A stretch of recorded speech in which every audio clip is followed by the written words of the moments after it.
Welcome back to the Our View podcast. On today's episode, I welcome my guest, Tamie McSweeney-Pettiford.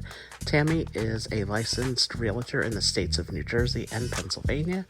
Our discussion today covers the topic of accessible and affordable housing for those who have disabilities.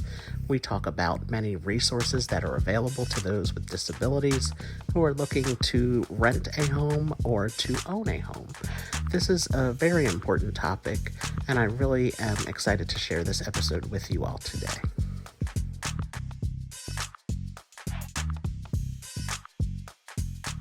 I would like to welcome everyone back to another episode of the Our View podcast, where we aim to educate, raise awareness, and change the tone of conversation. I am very excited to welcome my guest today. My guest today is Tamie Pettiford. She is a friend of mine who I've known. We were just discussing this my whole adult life. Tamie and one of my cousins went to college together, and I've known her for all of my adult life. That's the easiest way to say it. We say we are cousins. We are not really cousins, but that's my cousin. So I'm very happy to welcome you to the podcast today, Tamie. Thank you for joining us. Thank you for having me. I'm excited to be here. This new technology thing and podcast is new to me. So to be on a podcast with you is a big honor, but I feel like this is a great place for me to start off with an interview. Yes, I'm so happy. And so I'm in, this is part of our third season of the podcast. And as I mentioned, the podcast is to educate, raise awareness, and change the tone of conversation about disabilities. And in this third season of the podcast, I will continue my regular style interviews of interviewing people who have disabilities and telling their stories and the things that they are doing to help the disability community. And also, in addition to that, I want to start creating episodes that are related to resources that are available to those who have disabilities. So you are here today to share your experience of working as a realtor and to talk about some of the resources and things that are available to those within the disability community to help them rent or purchase a home. So I'm very excited for this conversation today. Yeah, so can you, to kick off the interview, can you tell us who is Tamie? Who are you? What do you do? And any other fun things, cool things you want to share with our listeners? Sure. So Tamie is Tamie McSweeney-Pettiford. Been married, I think, 18, going on 18 or 19 years now. And I just couldn't let go of the McSweeney, so it just kind of stays there with me. And I have 2 daughters, and I have a dog. And I am a lover of people and all things fun. I'm a realtor. I've been in real estate, oh my goodness, I'm in my 17th year now. I work primarily in the southern New Jersey area. I work for Remax Preferred in Cherry Hill. I have my license in Pennsylvania as well. So I'm licensed in New Jersey and Pennsylvania, and I'm actually a broker associate. So what that means is I have the ability to open up at any point in time my own real estate office. I also have the ability to manage a real estate office for an employing broker. So those are all very exciting things. I went to school for business and decided that I was going to go into real estate. And so I've been at 17 years and I love it. So that's a little bit about me. And I tend to volunteer a lot. I spend a lot of time volunteering throughout a lot of communities that I work in. So it's also a little bit about me. Yeah, that's great. I didn't realize you had been a realtor for so long. That's really Yeah, fantastic. Also didn't realize you had been married that long either, because I think that's yeah. probably because I forget how old I am. Um, And so, look, I'm not that old. right, time My just, husband will be 50 soon, but I'm not that old. He's right, got a young woman. right, time just really flies by. And I'm just like, wow, like, okay, I know I said I've known you my whole adult life, but I'm like, wow, I've been an adult a long time. So, yeah, yep. Oh, wow. So, in part of our conversation and leading up to this episode of the podcast, we were talking about ways that um, the realtor is there for their client to help uh, find a specific place for their client to live. And along with that, as someone who has a disability, there might be certain things that the person might need. We discussed possibility of if the person doesn't drive, like being close to a train or a bus route where they can access public transportation to get around, or if the person may have something like PTSD from their military service, where loud noises or bangs, like we discussed, the town that well, I used to live in, you still live there, has a gun range, and at times I know Yep. you can hear the guns going off. So, how is it that a realtor can really be there for their client who may have certain needs because of their disability? What are certain ways that you can look into finding them their perfect home, their place to live? So I think one thing that's really important is that as a real estate agent, and people may differ, have a difference of opinion, but I think it's important that we treat all people the same. When we come into a transaction, you have to have your standards set up. So one of my standards is first I need to figure out my client. And how do you figure them out? You have to ask questions. So for a realtor and for a potential buyer or renter, you need to actually be comfortable with that person. If you feel a little apprehensive or it's just not the right person, there's nothing wrong with saying, you know what, I'm going to take a break, or trying to kind of interview realtors before they help you, because everybody has wants and everybody has needs. Some people need a 4-bedroom house. Some people need a house with a ramp. Why do they need a house with a ramp? And so how do you ask those questions without being overly intrusive, I guess is the word I want to use. Just ask the question, because ultimately we all have fears. And so if you kind of play around with it, and you really don't ask what a person needs, or if you don't understand what a person needs, how are you going to be able to service them? So the first thing for me is, it's always, what are your wants? What are your needs? What are things you like, you dislike? What is your lifestyle? So when you ask a person what their lifestyle is, if it's someone that says, well, I'm a real homebody.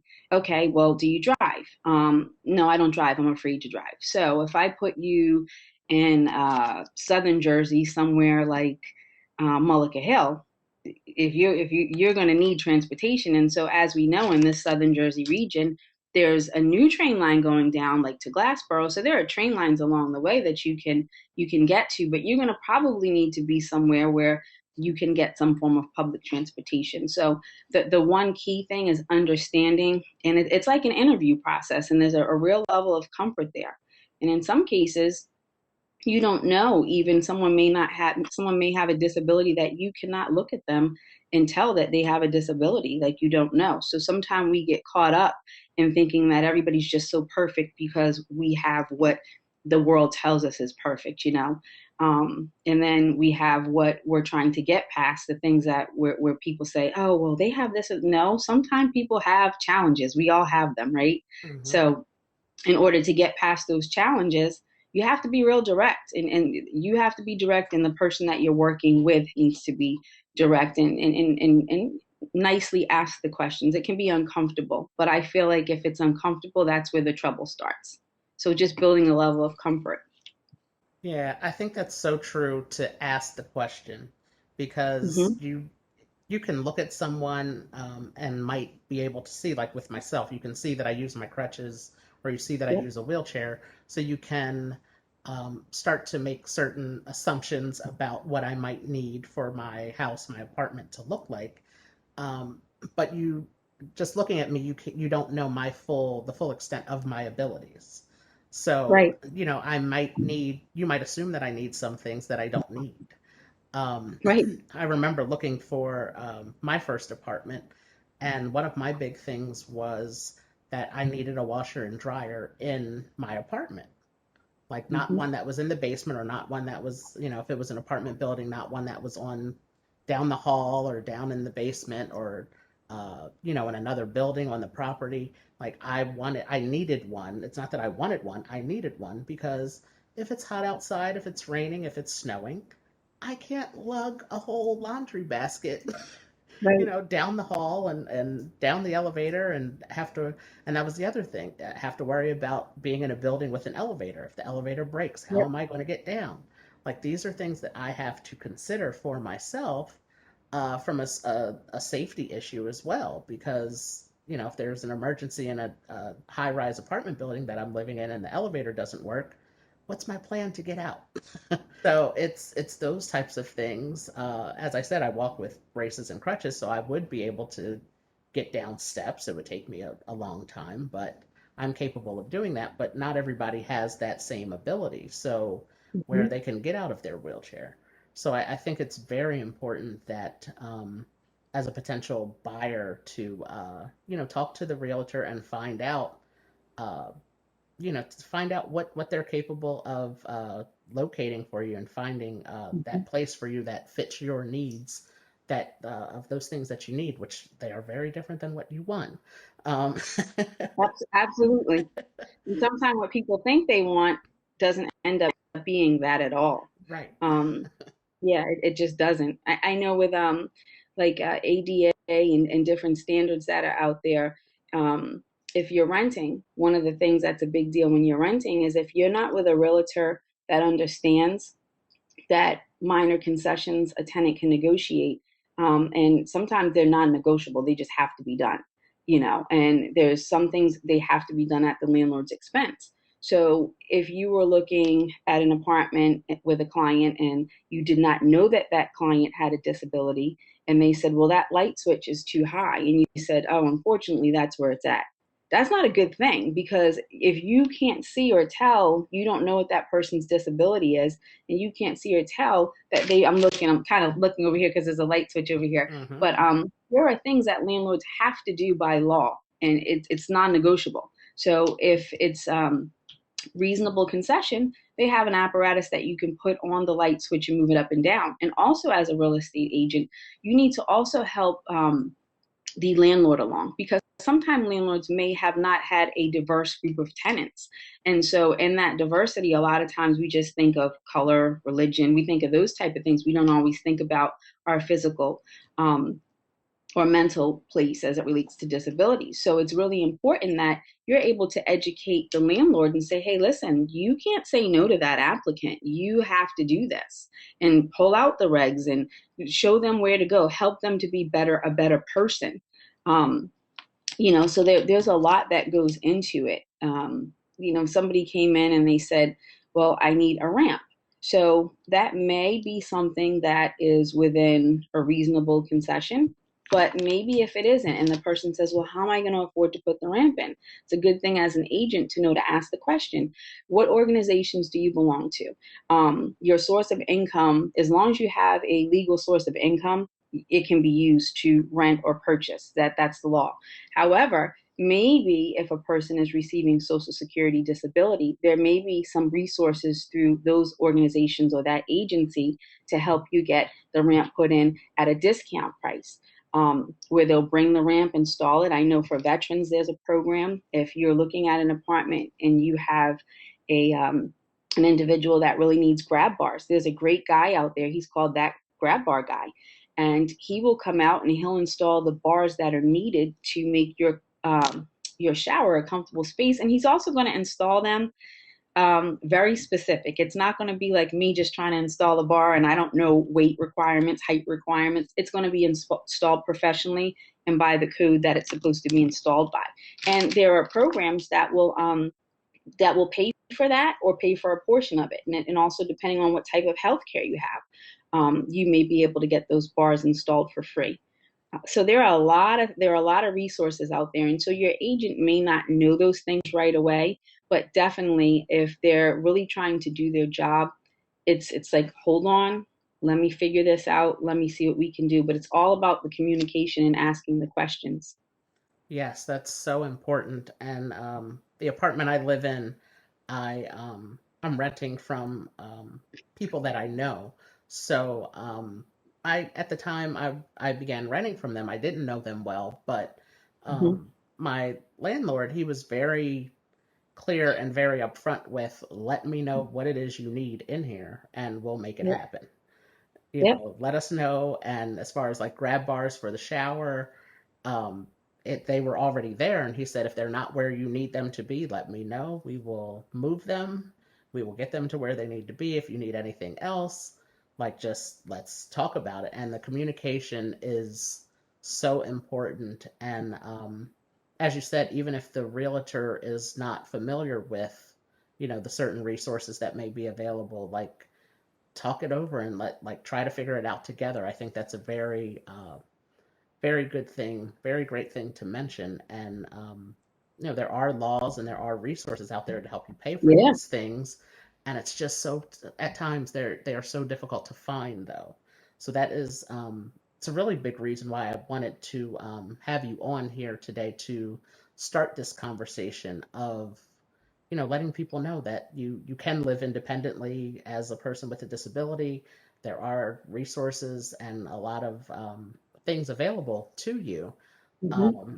You just have to search for them or connect with the right realtor that is open to having these types of conversations with you. So thank you for that information.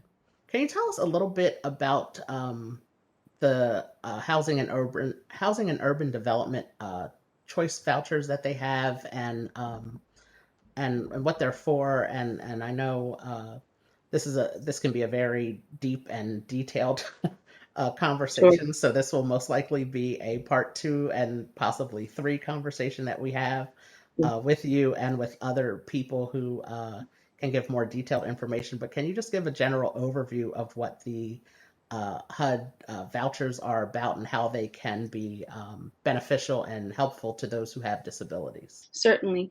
So there are so many things through HUD that are out there. And so with the housing vouchers, what it is, typically individuals who earn a certain amount of money per year can be eligible and entitled to use these vouchers for down payment assistance and help with moving forward with home ownership. So each program can be different. HUD actually has not just the voucher program, but there are other banks that have federal funding for what would be considered low income. And so one thing, and I don't want to quote too much, but one thing I've learned through research is that oftentimes individuals with disabilities can there's a higher percentage of individuals with disabilities that are considered to be low income. And so with that, they may feel that they cannot purchase a home, because if you don't have a certain income, where are you saving the money for the down payment for the home? Everybody has a right to home ownership.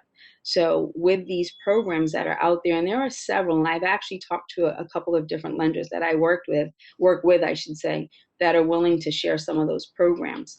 Um, but the voucher program would be, you'd have to be looked at based on what your income is. Do you qualify? And if you do qualify, the benefit is they would be able to help you with some down payment assistance. That's the benefit essentially of the program. Also, something to add, anybody who's receiving Section 8 that is disabled could also, or not disabled, but through Section 8, they have programs, and people don't know this, that are on Section 8, where you're able to actually work with Section 8 to get the down payment for your property. So there's some like awesome, awesome programs out there, but everything is like the best kept secret, and nothing should be the best kept secret when it comes to home ownership and fair housing things and issues. I think we all need to be talking about it, but unfortunately, it doesn't happen, or it just takes one person for you to help to be able to learn, okay, we can do this. So that is in reference to the vouchers. That is something, it would be income based, and we would need to actually get a mortgage professional on to talk about it. If I may add something to that, I was able to help a woman about probably 12 or 13 years ago, and she had two children that were disabled. And she said, I'm tired. She said, I'm tired of renting. I just want to buy a home. So literally that day when she walked in my office and told me this information, I called up a lender that I've known him for 17 years. So basically my whole real estate career. And back then, people used to drive, as we talked about technology earlier, Arthur. Back then, people used to drive to the office, and the mortgage reps would qualify your client. So he came to the office and he qualified her. That day, we got in the car and we went out. The reason why I say this is that when he qualified her, he asked her this question: do you receive any type of child support, Social Security? And he named off a few different things. And she said, well, I don't, but like I said, I have two children and they are both disabled. And she said, I really want a place that we can make our own home and I don't have to worry about the fear of constantly moving because the lease is up. And he was able to look at her as a guardian, look at her children's Social Security benefit. And actually, that counts as income. So if you're an individual that's out there and you have a family member that you're the guardian of, and they are receiving um, Social Security disability, that's something to make certain that you let the lender know. There's so many people that I meet, they don't even think about it. And, that child may be permanently disabled. So if you're able to purchase a home and make that home basically your castle, your palace, and make it comfortable for your family to live in without the fear of, are we going to have to move again? It's a beautiful thing. So that's something that I learned very early on in my career, that and it goes along with discrimination, where you have to say, hey, lawful forms of income do count. You can't say to someone, or you can't qualify for this loan because you received this. Basically, things are based on the overall loan commitment would be based off of approval. So she had her own income, but her children's income is what really afforded her the ability to home ownership for her family. So that was a beautiful thing there in that. Um, so yeah, I mean, there's so many different ways to be able to get funding and receive funding, and people should not assume because they don't make a lot of money, or because they have a small income, or they only have their Social Security disability as an income, they should not assume or feel like that's not a viable income. Always share that with the lender to find out how that income can help your pre-qualification for a property. Yeah, that is so so true. As most, well, not most, but I would say those who do receive the Social Security disability checks, you're limited to the amount of money you can have in your bank accounts. So Mm-hmm. it's, and that's one thing that they look at for, making down payments and qualifying for mortgages and things like that. So Absolutely. if you don't have any more than $2,000 in your bank account, which I think that's the limit that you're allowed to have, then, would just you would automatically think that you won't qualify for any loans or mortgages. But there are ways that you can use that to your benefit, to help you out, to your advantage, Absolutely. to use this assistance that you receive to qualify for the home ownership. And I think it's a great thing if you're capable. I've been in my apartment now for 5 years, which is crazy to think about, but it's really crazy to think about. But it's great. It's such a great feeling to to have my own space. I'm renting right now, and personally I'm okay with that. But I know, Listen, not everybody wants to own their home, right, and that's a choice. I mean, I know right. people and they're like, listen, I'll give the landlord all the money. I don't. They don't want, and that's they don't want to own a home, and there's nothing wrong with that. Hmm. But I Exactly. think that in saying that, Arthur, I think that brings and raises another key point when we talk about and this is more of an income thing. We know that there's some statistics out there surrounded by individuals with disabilities and what income looks like. But I think it's important to realize and to know that it's fearful if you think of, oh, my income is not that high, and with this income, what if this goes wrong? What if that goes wrong? It's important to help people through those fears and let people know, don't start putting up barriers like the rest of the world has wanted to put up for you. There's always a way through things, and there's always a solution. And I can tell you, personally, I do know about programs in Camden County for individuals that have a lower income. So let's just say that you needed a roof replacement. Camden County does have programs out there where you can get assistance and get help. So if you're not planning on moving for a long period of time, you could potentially use one of these programs. Usually it's like a 10-year, like if they put a new roof on your home, it's 10 years. Um, if you sell the home in less than 10 years, then you may be responsible for paying a portion of those monies back. But there's a lot of great things out there. So I think that's also part of the dialogue and the conversation when we're talking with any person. Like I said from the beginning, you treat everybody the same. But the thing is, we're not having conversations about people who need different services. I have a client, and I told her, I said, listen, this is a big undertaking, but it's something you want, and you don't have to be alone. And one of the things I know, she went through a program, and it was with down payment assistance. And because of her income, she qualified. But I gave her everything I could give her for Camden County, that if she got in trouble, that she would have some backup. And I told her, you went from paying $1,200 a month rent that was killing you to $500 on a mortgage. So I suggest within the limit, you save up that $2,000 or whatever that number is within the limit for the first year. Because if something happens and you can't get the program to cover you, if programs changes, government funding isn't there, at least you have a little nest egg. Don't blow it all in one place. Right. So, yeah. So true. Oh my goodness. But it goes back to what you one of the original things you were saying.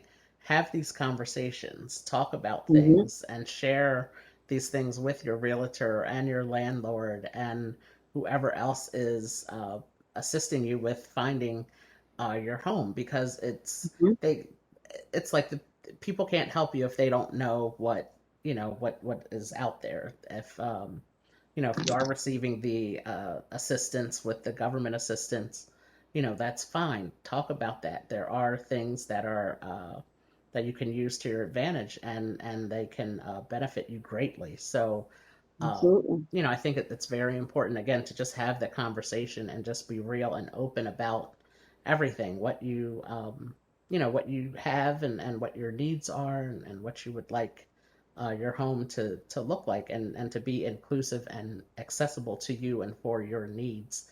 I think is a Absolutely.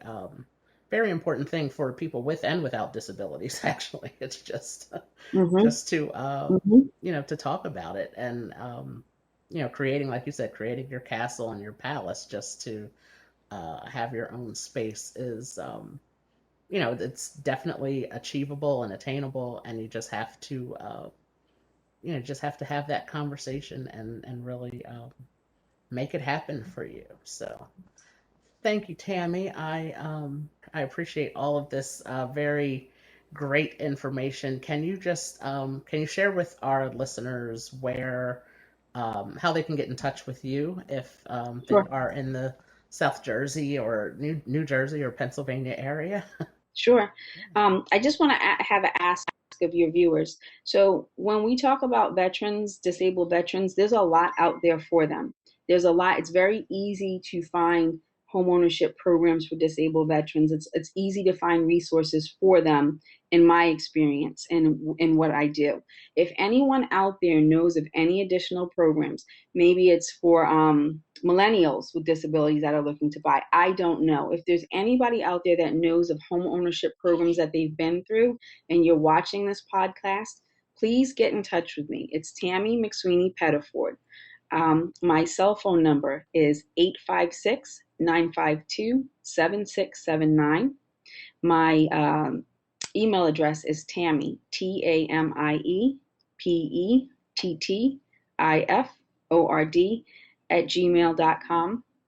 You can find me on Facebook. You can find me on the gram, as the youngins say, which I'm not that great at, but I'm getting better. I have a life coach. She's helping me out, so I'm going to do better with that. But please, please, please reach out if you need to rent, you need to buy, you need to sell. Maybe you're someone who's been through the process and you can give me some additional insight on ways to help my clients that may have certain disabilities. But if you know of any programs out there, please get in touch with me. And if that's not your choice to get in touch with me, please get in touch with Arthur and share with him any additional knowledge that you can help so that I can grow a better network for individuals that need different services. But once again, Tamie Pettiford, I work for Remax Preferred in Cherry Hill, 856-952-7679. Fantastic. As I mentioned, this will definitely have a part two and beyond to continue this conversation, because it's very much a conversation that's missing. for those who Hmm. have disabilities. And again, like I love what you said, like for people not to make their own barriers because the world creates barriers, enough barriers for Hmm. us. So, don't just count yourself out from being able to rent your own place or own your own place just Yep. because you have a disability or because you're on fixed income or the Social Security check.